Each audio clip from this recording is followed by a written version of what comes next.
你聽2.0，今日繼續讀 Miguel de Cervantes 嘅 Don Quixote， 我哋讀到 Part 2嘅 Chapter 18第18節。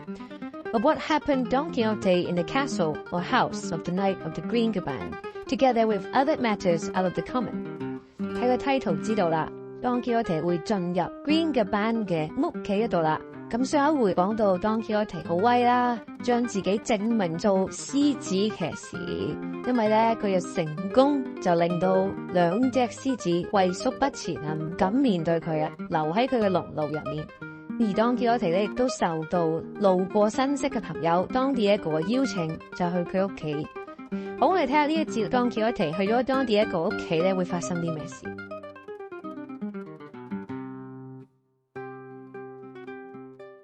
Don Quixote found Don Diego de Miranda's house, built in village style, with its arms in rough stone over the street door. In the patio was the storeroom, and at the entrance the cellar, with plenty of wine jars standing around, which, coming from El Toboso, brought back to his memory his enchanted and transformed Dulcinea, and with a sigh, and not thinking of what he was saying, or in whose presence he was, he exclaimed, "O ye sweet treasures, to my sorrow found!One sweet and welcome when towards heaven's goodwill. O ye Tobosan jars, how ye bring back to my memory the sweet object of my bitter regrets." The student poet, Don Diego's son, who had come up with his mother to receive him, heard this exclamation, and both mother and son were filled with amazement at the extraordinary figure he presented. He, however, dismounting from Rocinante, advanced with great politeness to ask permission to kiss the lady's hand, while Don Diego said, "Señora, pray receive with your wonted kindness Señor Don Quixote of La Mancha, whom you see before you, a knight-errant, and the bravest and wisest in the world." The lady, whose name was Dona Christina, received him with every sign of goodwill and great courtesy, and Don Quixote placed himself at her service with an abundance of well-chosen and polished phrases. Almost the same civilities were exchanged between him and the student, who, listening to Don Quixote, took him to be a sensible, clear-headed person. Here the author describes minutely everything belonging to Don Diego's mansion, putting before us in his picture the whole contents of a rich gentleman farmer's house. But the translator of the history thought it best to pass over these and other details of the same sort in silence, as they are not in harmony with the main purpose of the story, the strong point of which is truth rather than dull digressions. They led Don Quixote into a room, and Sancho removed his armor, leaving him in loose walloon breeches and chamois leather doublet, all stained with the rust of his armor. His collar was a falling one of scholastic cut, without starch or lace, his buskins buff-coloured, and his shoes polished. He wore his good sword, which hung in a baldric of sea-wolf skin, for he had suffered for many years, they say, from an ailment of the kidneys, and over all he threw a long cloak of good grey cloth. But first of all, with 5 or 6 buckets of water, he washed his head and face, and still the water remained whey-coloured, thanks to Sancho's greediness and purchase of those unlucky curds that turned his master so white. Thus arrayed, and with an easy, sprightly, and gallant air, Don Quixote passed out into another room, where the student was waiting to entertain him while the table was being laid. For on the arrival of so distinguished a guest, Dona Christina was anxious to show that she knew how and was able to give a becoming reception to those who came to her house. While Don Quixote was taking off his armor, Don Lorenzo took the opportunity to say to his father, "What are we to make of this gentleman you have brought home to us, sir? For his name, his appearance, and your describing him as a knight-errant have completely puzzled my mother and me." "I don't know what to say, my son," replied Don Diego. "All I can tell thee is that I have seen him act the acts of the greatest madman in the world, and heard him make observations so sensible that they efface and undo all he does. Do thou talk to him and feel the pulse of his wits, and as thou art shrewd, form the most reasonable conclusion thou canst as to his wisdom and folly, though, to tell the truth, I am more inclined to take him to be mad than sane." With this, Don Lorenzo went away to entertain Don Quixote, as has been said, and in the course of the conversation that passed between them, Don Quixote said to Don Lorenzo, "Your father, Señor Don Diego de Miranda, has told me of the rare abilities and subtle intellect you possess, and above all, that you are a great poet. A poet it may be, replied Don Lorenzo, but a great one by no means. It is true that I am somewhat given to poetry and to reading good poets, but not so much so as to justify the title of great which my father gives me. I do not dislike that modesty, said Don Quixote, for there is no poet who is not conceited and does not think he is the best poet in the world. There is no rule without an exception, said Don Lorenzo. There may be some who are poets and yet do not think they are. Very few, said Don Quixote. But tell me, what verses are those which you have now in hand, and which your father tells me keep you somewhat restless and absorbed? If it be some gloss, I know something about glosses, and I should like to hear them. And if they are for a poetical tournament, contrive to carry off the second prize, for the first always goes by favour or personal standing, the second by simple justice. And so the third comes to be the second, and the first, reckoning in this way, will be third, in the same way as licentiate degrees are conferred at the universities. But for all that, the title of first is a great distinction. So far, said Don Lorenzo to himself, I should not take you to be a madman, but let us go on. So he said to him, Your worship has apparently attended the schools. What sciences have you studied? That of knight-errantry, said Don Quixote, which is as good as that of poetry, and even a finger or two above it. I do not know what science that is, said Don Lorenzo, and until now I have never heard of it. It is a science, said Don Quixote, that comprehends in itself all or most of the sciences in the world, for he who professes it must be a jurist, and must know the rules of justice, distributive and equitable, so as to give to each one what belongs to him and is due to him. He must be a theologian, so as to be able to give a clear and distinctive reason for the Christian faith he possesses, whatever it may be asked of him. He must be a physician, and above all a herbalist, so as in wastes and solitudes to know the herbs that have the property of healing wounds, for a knight-errantry must not go looking for someone to cure him at every step. He must be an astronomer, so as to know by the stars how many hours of the night have passed, and what clime and quarter of the world he is in. He must know mathematics, for at every turn some occasion for them will present itself to him, and, putting it aside that he must be adorned with all the virtues, cardinal and theological, to come down to minor particulars, he must, I say, be able to swim as well as Nicholas or Nicolo the fish could, as the story goes. He must know how to shoe a horse, and repair his saddle and bridle, and to return to higher matters, he must be faithful to God and to his lady. He must be pure in thought, decorous in words, generous in works, valiant in deeds, patient in suffering, compassionate towards the needy, and lastly, an upholder of the truth, though its defense should cost him his life. Of all these qualities, great and small, is a true knight-errant made up. Judge then, Signor Don Lorenzo, whether it be a contemptible science which the knight who studies and professes it has to learn, and whether it may not compare with the very loftiest that are taught in the schools. If that be so, replied Don Lorenzo, this science, I protest, surpasses all. How, if that be so? Said Don Quixote. What I mean to say, said Don Lorenzo, is that I doubt whether there are now or ever were any knights-errant and adorned with such virtues.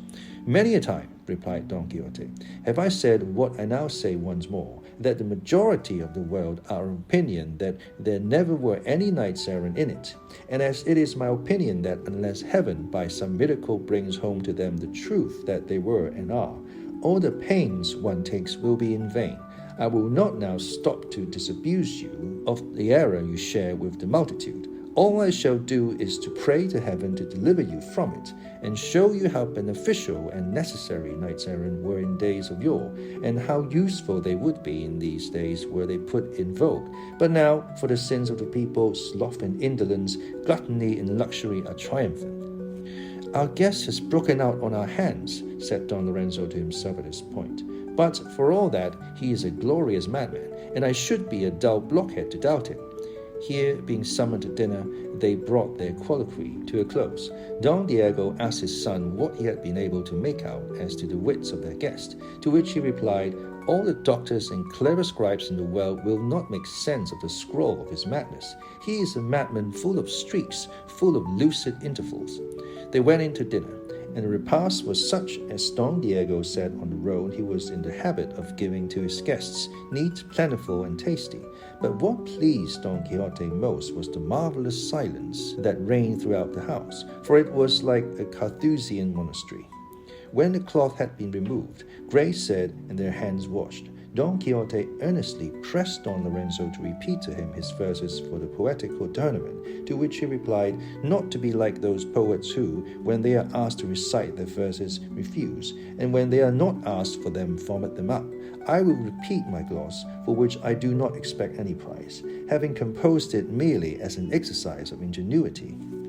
A discerning friend of mine, said Don Quixote, was of opinion that no one ought to waste labor in glossing verses, and the reason he gave was that the gloss can never come up to the text, and that often or most frequently it wanders away from the meaning and purpose aimed at in the glossed lines, and besides, that the laws of the gloss were too strict, as they did not allow interrogations, nor said he, nor I say, nor turning verbs into nouns, or altering the construction, not to speak of other restrictions and limitations that fetter gloss writers, as you no doubt know.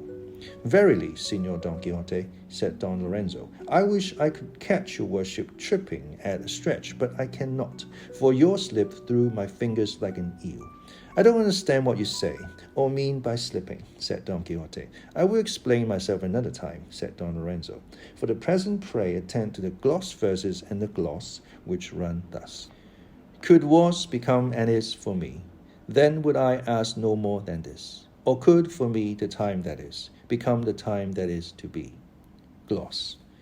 Dame Fortune once upon a day to me was bountiful and kind, but all things change, she changed her mind, and what she gave she took away. O Fortune, long I've sued to thee, the gifts thou gavest me restore, for, trust me, I would ask no more. Could was become and is for me. No other prize I seek to gain, no triumph, glory, or success, only the long-lost happiness, the memory whereof is pain. One taste, methinks, of bygone bliss, the heart-consuming fire might stay, and so it come without delay. Then would I ask no more than this. I ask what cannot be, alas, that time should ever be, and then come back to us and be again. No power on earth can bring to pass. For fleet of foot is he, I wis, and idly therefore do we pray, that what for aye have left us may become for us the time that is. Perplexed and certain to remain, twixt hope and fear and death not life. 'Twere better sure to end the strife, and dying seek release from pain. And yet thought were the best for me, anon the thought aside I fling, and to the present fondly cling, and dread the time that is to be. When Don Lorenzo had finished reciting his gloss, Don Quixote stood up and in a loud voice, almost a shout, exclaimed as he grasped Don Lorenzo's right hand in his, By the highest heavens, noble youth, but you are the best poet on earth, and deserve to be crowned with laurel, not by Cyprus or by Gaeta, as a certain poet, God forgive him, said, but by the academies of Athens, if they still flourished, and by those that flourish now, Paris, Bologna, Salamanca. Heaven grant that the judges who rob you of the first prize, that Phoebus may pierce them with his arrows, and the muses never cross the thresholds of their doors. Repeat me some of your long measured verses, Signor, if you will be so good, for I want thoroughly to feel the pulse of your rare genius. Is there any need to say that Don Lorenzo enjoyed hearing himself praised by Don Quixote, albeit he looked upon him as a madman? Power of flattery, how far-reaching art thou, and how wide are the bounds of thy pleasant jurisdiction. Don Lorenzo gave a proof of it, for he complied with Don Quixote's request and entreaty, and repeated to him this sonnet on the fable or story of Pyramus and Thisbe. Sonnet. The lovely maid, she pierces now the wall, heart pierced by her young Pyramus doth lie, and love spreads wing from Cyprus isle to fly. A chink to view so wondrous great and small, there silence speaketh, for no voice at all can pass so straight a strait, but love will ply, where to all other power 'twere vain to try. For love will find a way whatever before, impatient of delay, with reckless pace. The rash maid wins the fatal spot where she sinks not in lover's arms, but death's embrace. So runs the strange tale, how the lovers twain, one sword, one sepulchre, one memory, slays and entombs and brings to life again. Blessed be God, said Don Quixote when he had heard Don Lorenzo's sonnet, that among the hosts there are of irritable poets I have found one consummate one, which, Signor, the art of this sonnet proves to me that you are. For 4 days was Don Quixote most sumptuously entertained in Don Diego's house, at the end of which time he asked his permission to depart, telling him he thanked him for the kindness and hospitality he had received in his house, but that, as it did not become knights errant to give themselves up for long to idleness and luxury, he was anxious to fulfill the duties of his calling in seeking adventures, of which he was informed there was an abundance in that neighbourhood, where he hoped to employ his time until the day came round for the jousts at Saragossa, for that was his proper destination, and that, first of all, he meant to enter the cave of Montesinos, of which so many marvellous things were reported all through the country, and at the same time to investigate and explore the origin and true source of the 7 lakes commonly called the Lakes of Rudera. Don Diego and his son commended his laudable resolution, and bade him furnish himself with all they wanted from their house and belongings, as they would most gladly be of service to him, which indeed his personal worth and his honourable profession made incumbent upon them. The day of his departure came at length, as welcome to Don Quixote as it was sad and sorrowful to Sancho Panza, who was very well satisfied with the abundance of Don Diego's house, and objected to return to the starvation of the woods and wilds and the shortcomings of his ill-stocked alforjas. These, however, he filled and packed with what he considered needful. On taking leave, Don Quixote said to Don Lorenzo, I know not whether I have told you already, but if I have, I tell you once more, that if you wish to spare yourself fatigue and toil in reaching the inaccessible summit of the Temple of Fame, you have nothing to do but to turn aside out of the somewhat narrow path of poetry and take the still narrower one of knight-errantry, wide enough, however, to make you an emperor in the twinkling of an eye. In this speech, Don Quixote wound up the evidence of his madness, but still better in what he added when he said, God knows, I would gladly take Don Lorenzo with me to teach him how to spare the humble and trample the proud underfoot, virtues that are part and parcel of the profession I belong to. But since his tender age does not allow of it, nor his praiseworthy pursuits permit it, I will simply content myself with impressing it upon your worship that you will become famous as a poet if you are guided by the opinion of others rather than by your own. Because no fathers or mothers ever think their own children ill-favoured, and this sort of deception prevails still more strongly in the case of the children of the brain. Both father and son were amazed afresh at the strange medley Don Quixote talked, at one moment sense and another nonsense, and at the pertinacity and persistence he displayed in going through thick and thin in quest of his unlucky adventures, which he made the end and aim of his desires. There was a renewal of offers or service and civilities, and then, with the gracious permission of the lady of the castle, they took their departure, Don Quixote on Rocinante and Sancho on Dapple.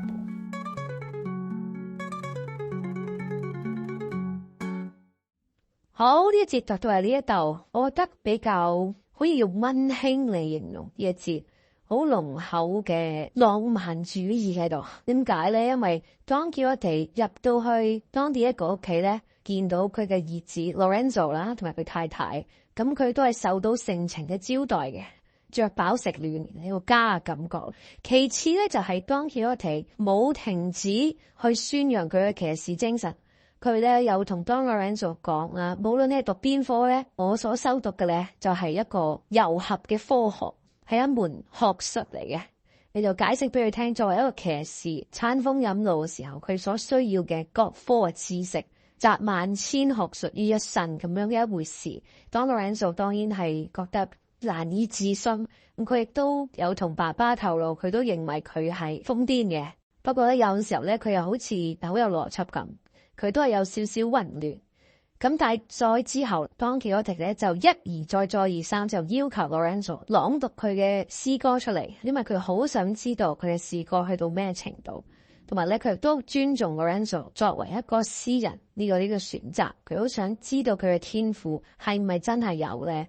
Lorenzo 亦都因為性情難卻，就朗讀咗佢嘅詩歌出嚟，唔單止一次係兩次。為此咧Don Quixote咧都先後兩次咧係極力稱讚，十分鼓勵 Don Lorenzo 咧繼續作為一個詩人去努力，希望佢成為一個成功嘅詩人，甚至乎有提到當佢離開之前就話其實我都好想邀請你上路，教曉你好多作為遊俠、作為詩人嘅道理。不過咧，因為咧你年紀太細啦，你亦都有成為詩人嘅高尚職志，於是乎咧我都唔勉強你啦，我只能夠祝福你啦，希望你可以成為一個好詩人。又講好多說話，臨別秋波就話我希望咧你就唔好聽你父母講對於你嘅評價，因為咧冇一個父母咧覺得佢自己嘅細佬咧係醜樣嘅，你反而應該要聽出邊嘅人講佢哋講咧先係真話。對於佢臨走講咗好多所謂金句，大家都覺得究竟呢個人係傻啊，係黐線㗎，定係真係有學識嘅咧？因為佢經常咧就係一句有邏輯，一句咧就係胡言亂語。不過到最後咧，Don Quixote同 Sancho 都好開心、好滿足咁離開，當地一個嘅家人咧都搬送佢嚟，一個好溫馨嘅場面。好，呢一節嘅字同大家分享啊 Scholastic。Schol 好似 school 咁樣 Scholastic 形容詞嘅 All concerning schools and education relating to medieval scholasticism。嗰個形容詞嘅解釋咧就係呢兩個啦，咁同學校有關嘅。咁文中提到咧 Scholastic 咧就係 Don Quixote 俾Don Diego 佢太太俾佢嘅一啲衣着，一啲內衣啦，係 Scholastic 嘅。Whey W-H-E-Y 名詞嚟嘅 The watery part of milk that remains after the formation of curds， 一啲水乳乳清牛乳嘅乳文中就係話 whey coloured。 點解咧？就因為Don Quixote上一回當佢戴頭盔嘅時候，就連埋 Sancho 喺路邊買咗嗰啲水乳啲乜嘢咧，就一嘢戴喺個頭度，咁淋到成頭都係啦。民眾咧就話Don Quixote用咗幾桶水洗完個頭咧，啲水咧都仲係白色嘅，嗰啲牛乳咧搞到你個頭咧白晒啦。Multitude M-U-L-T-I-T-U-D-E 呢個字咧，照字面解你應該都估到大概啦，意思即係大眾，名詞嚟嘅 A large number of people or things。 好，呢一節我哋分享到呢度，下一次就同大家讀你聽，拜拜。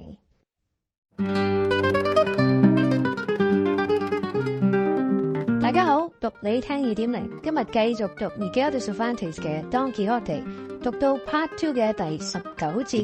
呢節嘅名叫做 In which is related the adventure of the enamored shepherd together with other truly droll incidents。 咁上一回咧就講到 Don Quixote 喺當地一個屋企咁受到禮遇，有舒適嘅地方住啦，有溫飽嘅用餐 ，Sancho 好開心嘅。但係咧Don Quixote住咗幾日都推遲啦，因為佢話作為一個遊俠，佢係需要餐風飲露，迎來佢嘅挑戰。喺 Sancho 自己都滿腹不情願嘅情況底下咧，佢哋再次出發啦。臨走咧Don Quixote都不忘分享豪言壯語啦，有關於點樣去培育當地一個嘅仔 Lorenzo 啊。Lorenzo 為此咧都有啲哭笑不得。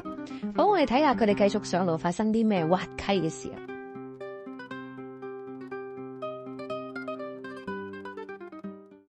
Don Quixote had gone but a short distance beyond Don Diego's village, when he fell in with a couple of either priests or students, and a couple of peasants, mounted on 4 beasts of the ass kind.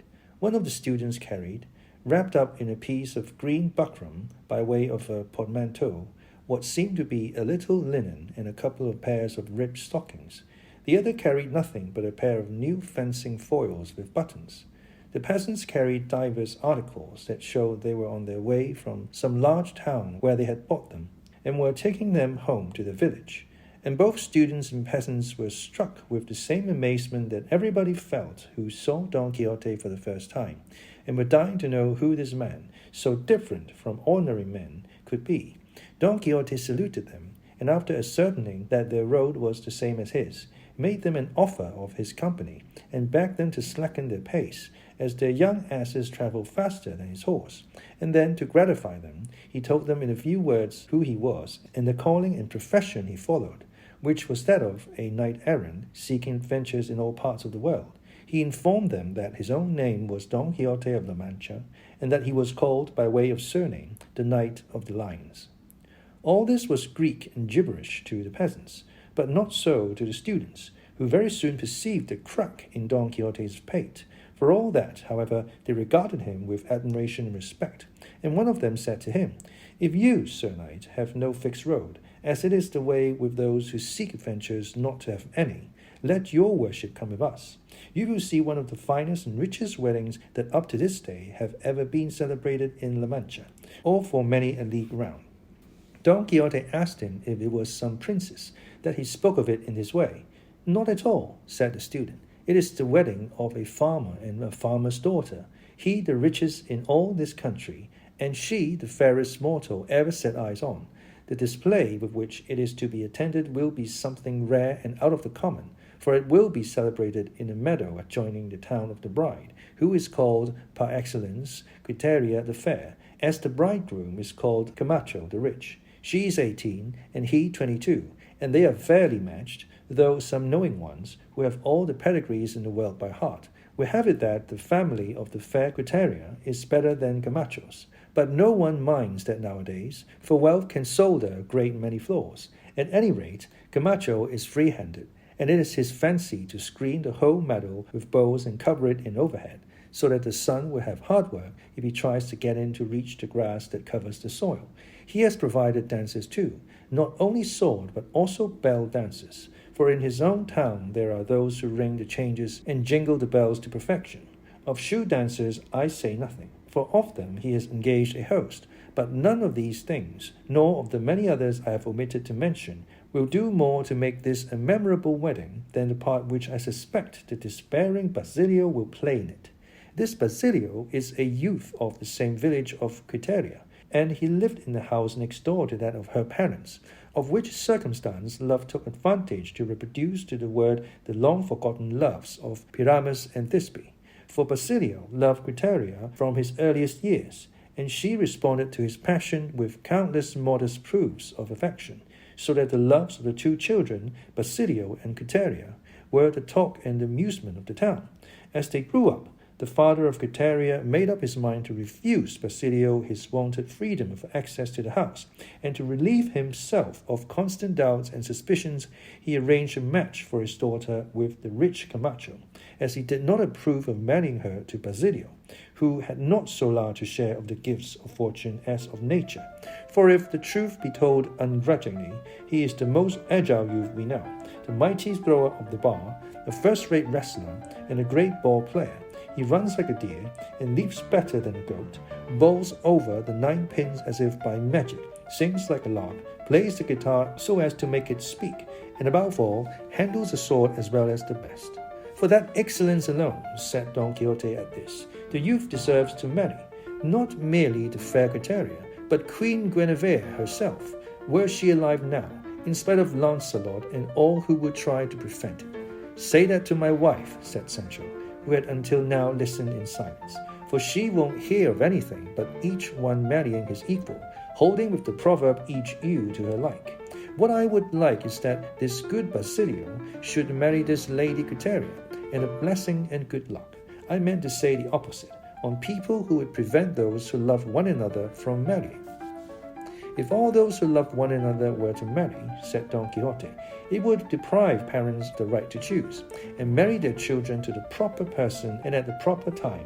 And if it was left to daughters to choose husbands as they pleased, one would be for choosing her father's servant, and another, someone she has been passing in the street and fancies gallant and dashing, though he may be a drunken bully.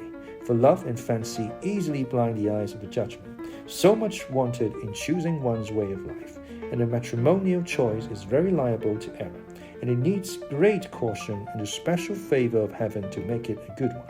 He who has to make a long journey will, if he is wise, look out for some trusty and pleasant companion to accompany him before he sets out. Why then should not he do the same who has to make the whole journey of life down to the final halting place of death, more especially when the companion has to be his companion in bed, at board, and everywhere, as the wife is to her husband? the companionship of one's wife is no article of merchandise, that after it has been bought, may be returned or bartered or changed, for it is an inseparable accident that lasts as long as life lasts. It is a noose that, once you put it round your neck, turns into a Gordian knot, which, if the scythe of death does not cut it, there is no untying. I could say a great deal more on this subject, were I not prevented by the anxiety I feel to know if the Signor Licentiate has anything more to tell about the story of Basilio.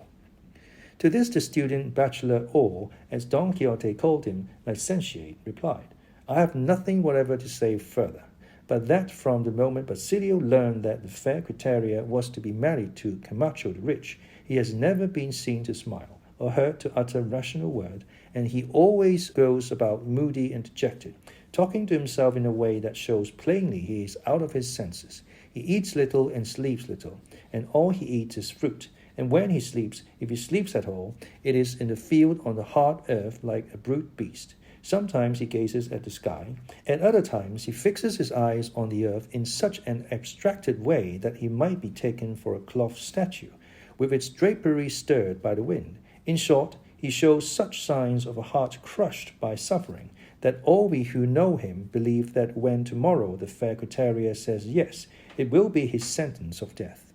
God will guide it better, said Sancho, for God who gives the wound gives the salve. Nobody knows what will happen. There are a good many hours between this and tomorrow, and any one of them, or any moment, the house may fall. I have seen the rain coming down and the sun shining all at one time. Many a one goes to bed in good health who can't stir the next day. And tell me, is there anyone who can boast of having driven a nail into the wheel of fortune? No, faith. And between a woman's yes and no, I wouldn't venture to put the point of a pin, for there would not be room for it. If you tell me Quiteria loves Basilio heart and soul, then I'll give him a bag of good luck. For love, I have heard say, looks through spectacles that make copper seem gold, poverty wealth, and bleary eyes pearls. What art thou driving at, Sancho? Curses on thee, said Don Quixote, for when thou tickest a stringing proverbs and sayings together, no one can understand thee but Judas himself, and I wish he had thee. Tell me, thou animal, what dost thou know about nails or wheels or anything else? Oh, if you don't understand me, replied Sancho, it is no wonder my words are taken for nonsense. But no matter, I understand myself, and I know I have not said anything very foolish in what I have said. Only your worship, Signor, is always gravelling at everything I say, nay, everything I do. Cavilling, not gravelling, said Don Quixote. Thou prevaricator of honest language, God confound thee. Don't find fault with me, your worship, returned Sancho, for you know I have not been bred up at court or trained at Salamanca to know whether I am adding or dropping a letter or so in my words. Why, God bless me, it's not fair to force a Sayago man to speak like a Toledan. Maybe there are Toledans who do not hit it off when it comes to polished talk. That is true, said the licentiate, for those who have been bred up in the Teneries and the Socordova cannot talk like those who are almost all day pacing the cathedral cloisters, and yet they are all Toledans. Pure, correct, elegant, and lucid language will be met within men of courtly breeding and discrimination, though they may have been born in Mahalahonda. I say of discrimination, because there are many who are not so, and discrimination is the grammar of good language, if it be accompanied by practice. I, sirs, for my sins have studied canon law in Salamanca, and I rather pique myself on expressing my meaning in clear, plain, and intelligible language. If you did not pique yourself more on your dexterity with those foils you carry than on dexterity of tongue, said the other student, you would have been head of the degrees, where you are now tail. Look here, Bachelor Cochuelo, returned the licentiate, you have the most mistaken idea in the world about skill with the sword, if you think it useless. It is no idea on my part, but an established truth, replied Cochuelo, and if you wish me to prove it to you by experiment, you have swords there, and it is a good opportunity. I have a steady hand and a strong arm, and these joined with my resolution, which is not small, will make you confess that I am not mistaken. Dismount and put in practice your positions in circles and angles and signs, for I hope to make you see stars at noonday with my rude raw swordsmanship, in which, next to God, I place my trust that the man is yet to be born who will make me turn my back, and that there is not one in the world I will not compel to give ground. As to whether you turn your back or not, I do not concern myself, replied the master of fence, though it might be that your grave would be dug on the spot where you planted your foot the first time.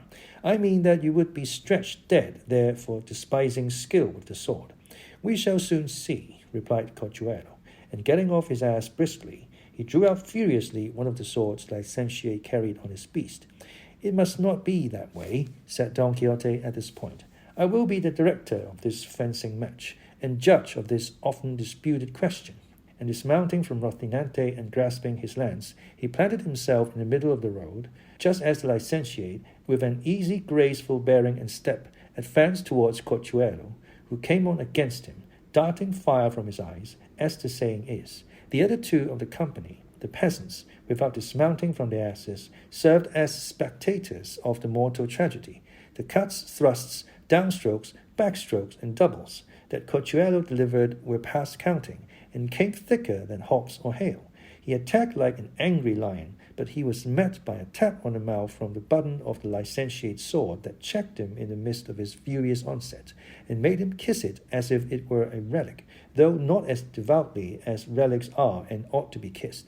The end of it was that the licentiate reckoned up for him by thrusts every one of the buttons of the short cassock he wore, tore the shirts into strips like the tails of a cuttlefish, knocked off his hat twice, and so completely tired him out that in vexation, anger, and rage, he took the sword by the hilt and flung it away with such force that one of the peasants that were there, who was a notary, and who went for it, made an affidavit afterwards that he sent it nearly 3/4 of a league, which testimony will serve, and has served, to show and establish with all certainty that strength is overcome by skill.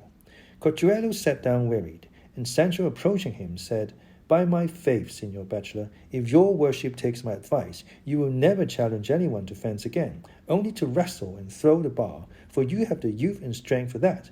But as for these fences, as they call them, I have heard say they can put the point of a sword through the eye of a needle. I am satisfied with having tumbled off my donkey, said Corchuelo, and with having had the truth I was so ignorant of proved to me by experience. And getting up he embraced the licentiate, and they were better friends than ever, and not caring to wait for the notary who had gone for the sword, as they saw he would be a long time about it, they resolved to push on so as to reach the village of Guiteria, to which they all belonged in good time.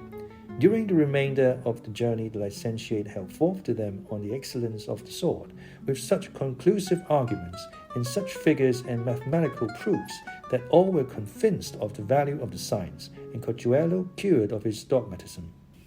It grew dark, but before they reached the town it seemed to them all as if there was a heaven full of countless glittering stars in front of it. They heard, too, the pleasant mingled notes of a variety of instruments, flutes, drums, psalteries, pipes, tabors, and timbrels. And as they drew near, they perceived that the trees of the Levee arcade that had been constructed at the entrance of the town were filled with lights unaffected by the wind, for the breeze at the time was so gentle that it had not power to stir the leaves in the trees. The musicians were the life of the wedding, wandering through the pleasant grounds in separate bands, some dancing, others singing, others playing the various instruments already mentioned. In short, it seemed as though mirth and gaiety were frisking and gambolling all over the meadow. Several other persons were engaged in erecting raised benches from which people might conveniently see the plays and dances that were to be performed the next day on the spot dedicated to the celebration of the marriage of Camacho the Rich and the obsequies of Basilio. Don Quixote would not enter the village, although the peasant as well as the bachelor pressed him. He excused himself, however, on the grounds, amply sufficient in his opinion, that it was the custom of knights-errant to sleep in the fields and woods in preference to towns, even were it under gilded ceilings, and so turned aside a little out of the road, very much against Sancho's will, as the good quarters he had enjoyed in the castle or house of Don Diego came back to his mind.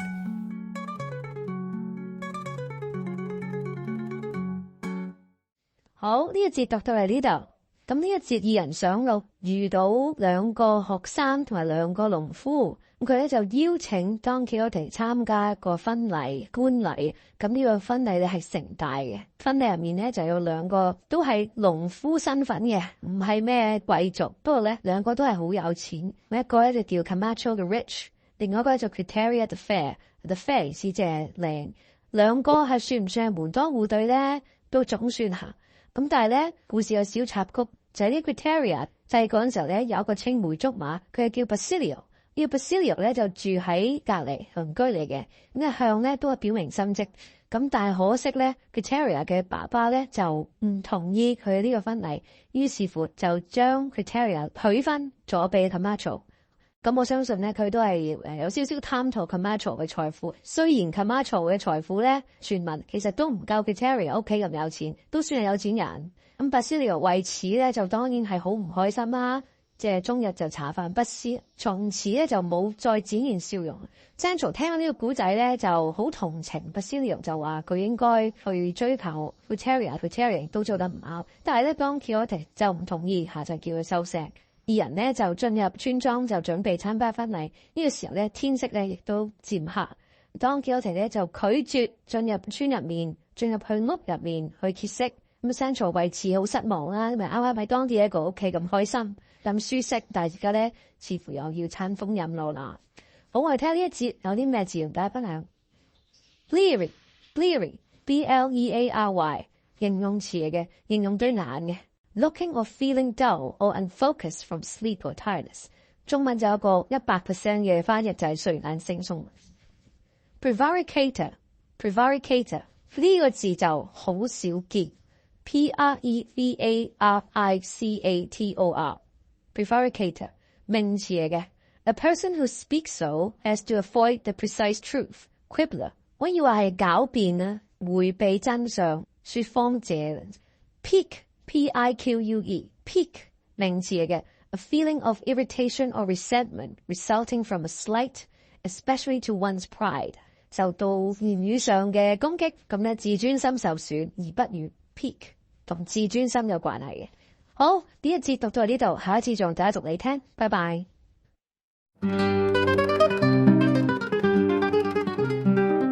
大家好，讀你聽2.0，今日繼續讀 Miguel de Cervantes 嘅 Don Quixote。我哋讀到 Part 2嘅 Chapter 20啦，第20節。呢一節叫做 Wherein an account is given of the wedding of Camacho the Rich, together with the incident of Basilio the Poor。上一集咧講到 Don Quixote 喺路上遇到準備去觀禮嘅人啊，咁佢自己亦都受到邀請咧去觀禮。呢個觀禮咧非常之盛大，會有好多人、好多嘉賓會出席。Don Quixote 咧佢都會去湊熱鬧啦。婚禮嘅主人翁咧就係一個叫做 Camacho the Rich， 咁啊女方咧就係 Quiteria the Fair， 係咪郎才女貌咧？咁啊呢個家世上咧就女方咧係稍為好啲嘅，咁啊呢個 Camacho 咧都唔差。最大悲哀咧就係呢個 Quiteria 本身係一個青梅竹馬，就叫 Basilio。咁呢個 Basilio 咧原本就想同 Quiteria 咧就結為夫婦，但係 Quiteria 嘅爸爸就唔允許。於是乎咧，就將 Quiteria 許配咗俾 Camacho。Basilio 自此咧就惶惶不可終日，鬱鬱寡歡，令到所有人咧都惋惜。故事嘅題目亦都有提到啦 ，Basilio the Poor， 貧窮嘅 Basilio。咁我哋呢一節咧就睇下 Basilio 咧會唔會去鬧婚呢？佢會用咩形式出現呢？會發生啲咩事啊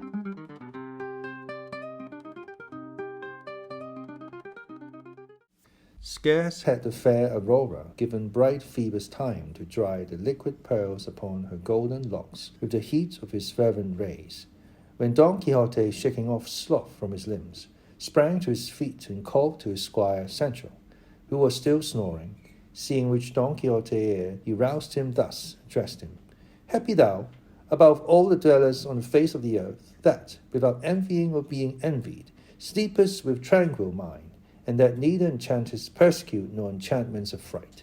Sleep, I say, and will say 100 times, without any jealous thoughts of thy mistress to make thee keep ceaseless vigils, or any cares as to how thou art to pay the debts thou owest, or find tomorrow's food for thyself and thy needy little family, to interfere with thy repose.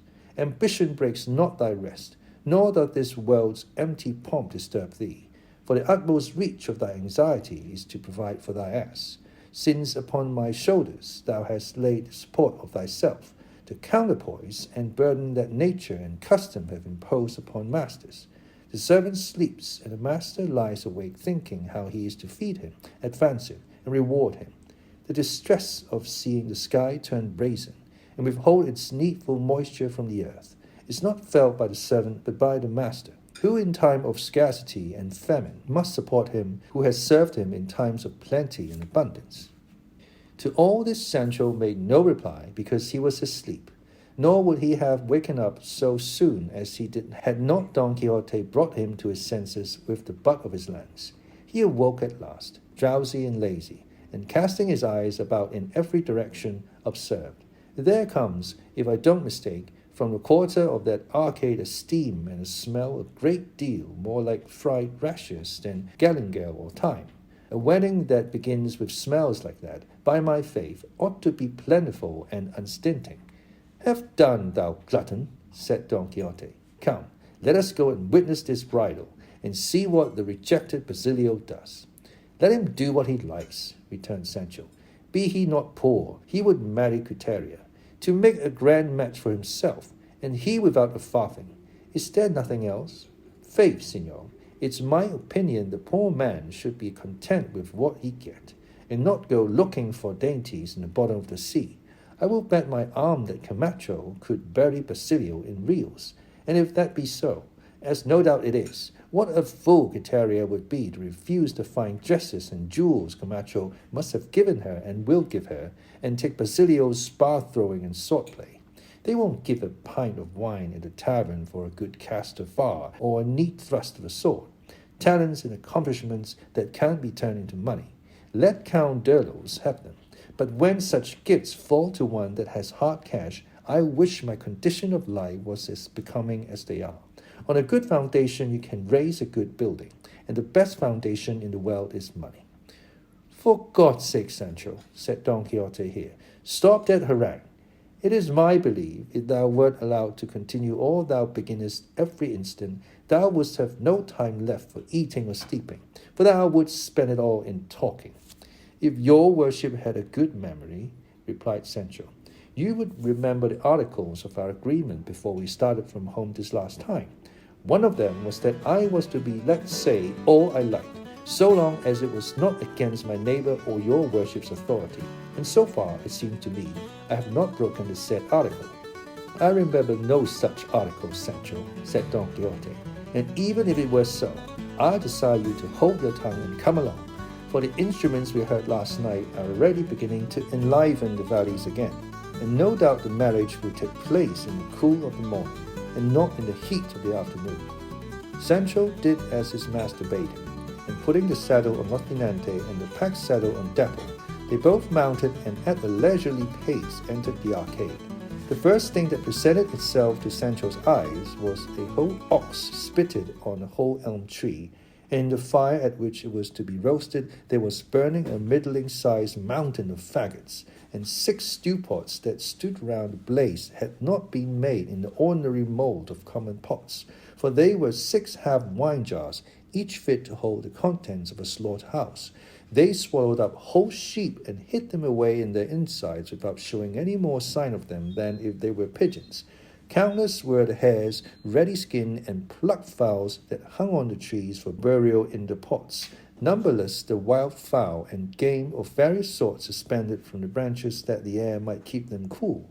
Sancho counted more than 60 wineskins of over 6 gallons each, and all filled, as it proved afterwards, with generous wines. There were, besides, piles of the whitest bread, like the heaps of corn one sees on the threshing floors. There was a wall made of cheeses arranged like open brickwork, and 2 cauldrons full of oil, bigger than those of a dyer's shop, served for cooking fritters, which when fried were taken out with 2 mighty shovels, and plunged into another cauldron of prepared honey that stood close by. Of cooks and cookmaids there were over 50, all clean, brisk, and blithe. In the capacious belly of the ox were a dozen soft little suckling pigs, which, sewn up there, served to give it tenderness and flavour. The spices of different kinds did not seem to have been bought by the pound but by the quarter, and all lay open to view in a great chest. In short, all the preparations made for the wedding were in rustic style, but abundant enough to feed an army. Sancho observed all, contemplated all, and everything won his heart. The first to captivate and take his fancy were the pots. out of which he would have very gladly helped himself to a moderate pipkinful. Then the wineskins secured his affections, and lastly, the produce of the frying pans, if indeed such imposing cauldrons may be called frying pans, and unable to control himself or bear it any longer, he approached one of the busy cooks and civilly but hungrily begged permission to soak a scrap of bread in one of the pots, to which the cook made answer, "Brother, this is not a day on which hunger is to have any sway, thanks to the rich Camacho. Get down and look about for a ladle and skim off a hen or two, and much good may they do you." "I don't see one," said Sancho. "Wait a bit," said the cook. "Sinner that I am, how particular and bashful you are." And so saying, he seized a bucket and plunging it into one of the half jars, took up 3 hens and a couple of geese, and said to Sancho, "Fall to, friend, and take the edge off your appetite with these skimmings until dinner time comes." "I have nothing to put them in," said Sancho. "Well then," said the cook, "take spoon and all, for Camacho's wealth and happiness furnish everything." While Sancho fared thus, Don Quixote was watching the entrance, at one end of the arcade, of some 12 peasants, all in holiday and gala dress, mounted on 12 beautiful mares with rich handsome field trappings and a number of little bells attached to their petrals, who, marshalled in regular order, ran not one but several courses over the meadow, with jubilant shouts and cries of "Long live Camacho and Quiteria! He as rich as she is fair, and she the fairest on earth." Hearing this, Don Quixote said to himself, "It is easy to see these folk have never seen my Dulcinea El Toboso, for if they had, they would be more moderate in their praises of this Quiteria of theirs." Shortly after this, several bands of dancers of various sorts began to enter the arcade at different points, and among them one of sword dancers composed of some 24 lads of gallant and high-spirited mien, clad in the finest and whitest of linen, and with handkerchiefs embroidered in various colors with fine silk. And one of those on the mares asked an active youth who led them if any of the dancers had been wounded. "As yet, thank God, no one has been wounded," said he. "We are all safe and sound." And he at once began to execute complicated figures with the rest of his comrades, with so many turns and so great dexterity that although Don Quixote was well used to see dances of the same kind, he thought he had never seen any so good as this. He also admired another that came in composed of fair young maidens, none of whom seemed to be under 14 or over 18 years of age, all clad in green stuff, with their locks partly braided, partly flowing loose, but all such bright gold as to vie with the sunbeams, and over them they wore garlands of jasmine, roses, amaranth, and honeysuckle.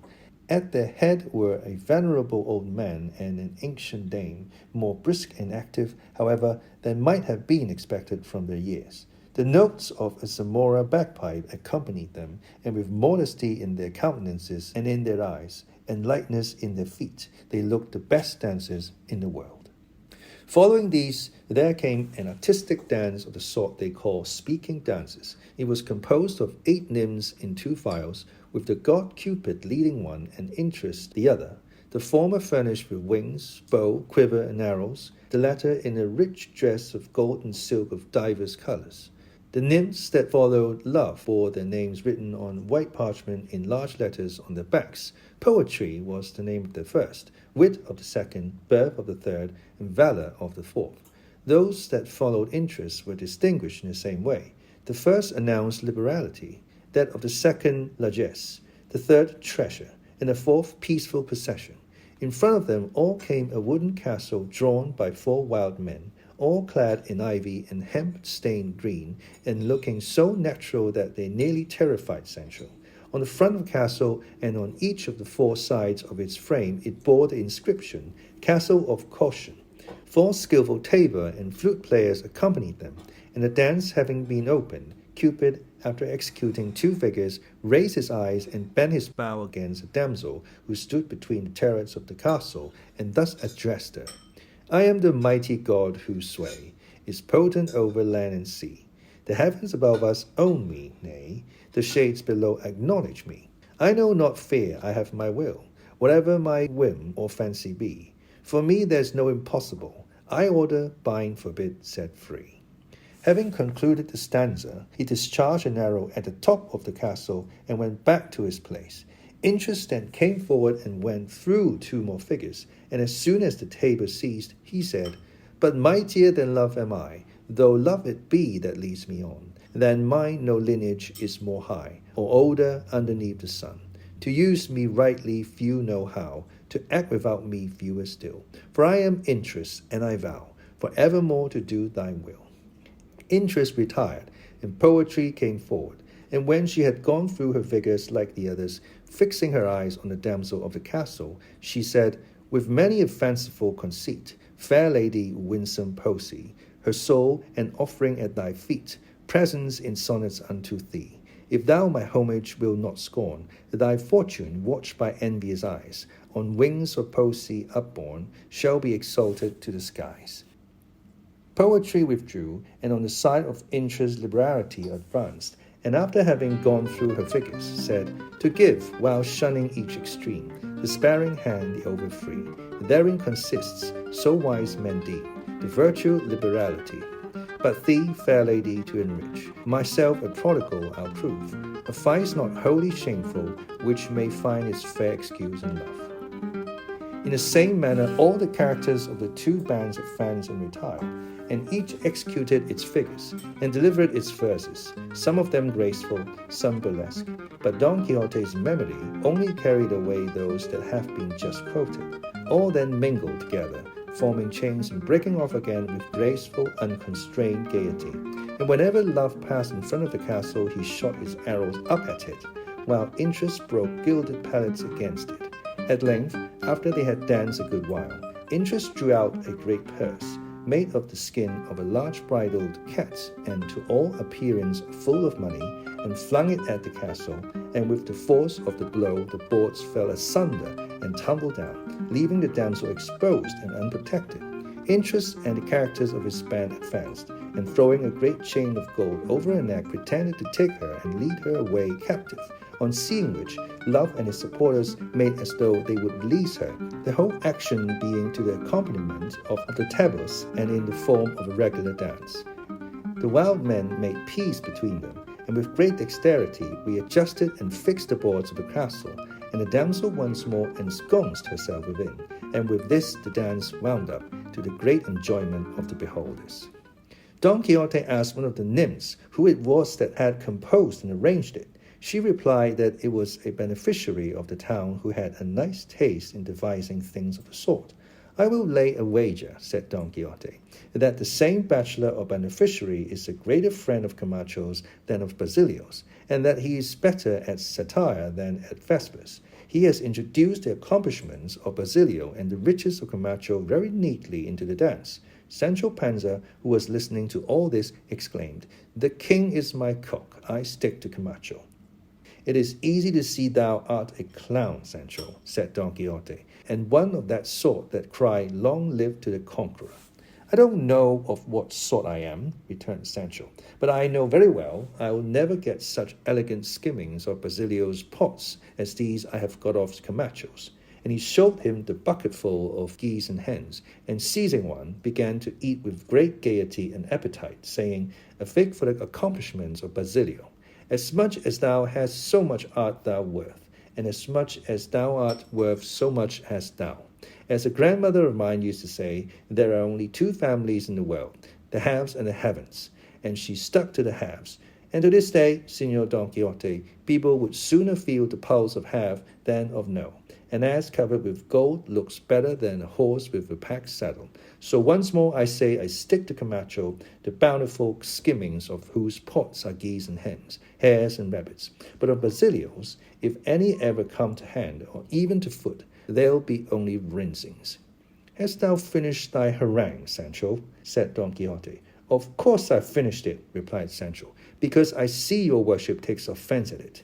But if it was not for that, there was work enough cut out for 3 days." "God grant I may see thee dumb before I die, Sancho," said Don Quixote.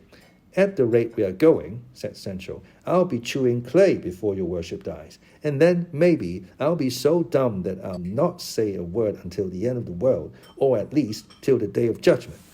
"Even should that happen, O Sancho," said Don Quixote, "thy silence will never come up to all thou hast talked, art talking, and wilt talk all thy life.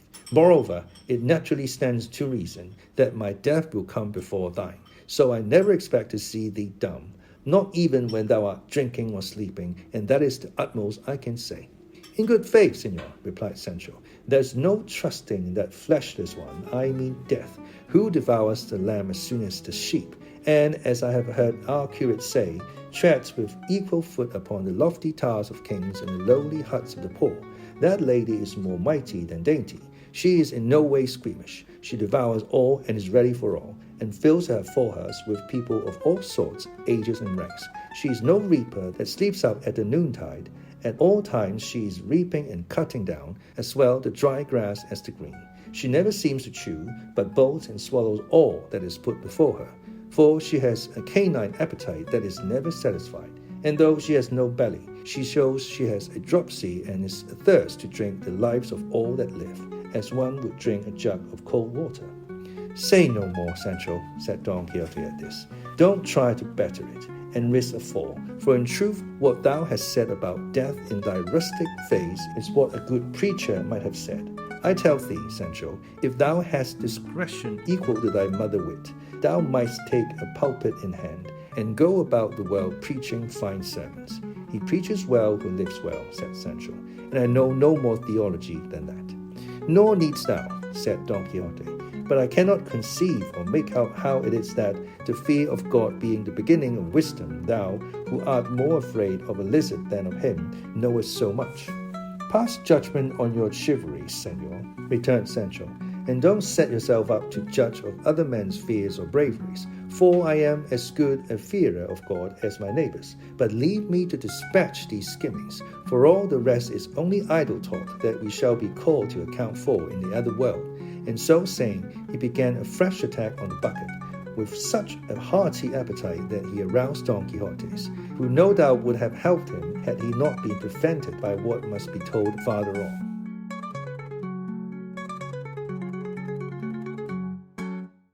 好，呢一節讀完啦，發生咩事呢？Don Quixote本來咧就喺婚宴嘅附近嘅一個叢林就歇息嘅。Sancho俾Don Quixote叫醒咗之後咧，即時就提起呢個婚禮啦。哇，聞到呢啲香氣，婚宴咧必然係有好多好嘢食。咁啊，婚宴嗰度咧就見到表演者極多嘅廚師啊、食物啊，就係呢個婚宴咧。因為有 Camacho the Rich 就唔會有飢餓嘅人嘅，所有人都會食到飽飽。有好多文字咧係形容到被宰割嘅畜生，盛滿咗喐嘅器皿個香氣，各種各樣嘅難食。咁個畫面咧係非常之盛大、豐盛、熱鬧。咁咧二人咧又開始咗佢嘅對話，對話不外乎都係討論爭論呢個 Camacho 同 Quiteria 最後 Basilio 呢個關係。到底係誰是誰非呢？ Basilio 究竟係唔係癩蛤蟆食天鵝肉呢？喺 Sancho 嘅立場 Camacho 咧明顯係勝出，因為佢最起碼都請大家食嘢，而 Sancho 咧維持得到咗溫飽嚇，佢亦都得到佢想要嘢，咁佢自然咧就係企喺 Camacho 嗰邊。而Don Quixote咧當然咧就係唔係咁覺得啦，佢認為咧 Sancho 實在係太冇節氣啦。亦都作為一個遊客，佢亦都覺得咁樣咧冇咩道義喎。好，我哋睇下呢一節有啲咩字同大家分享。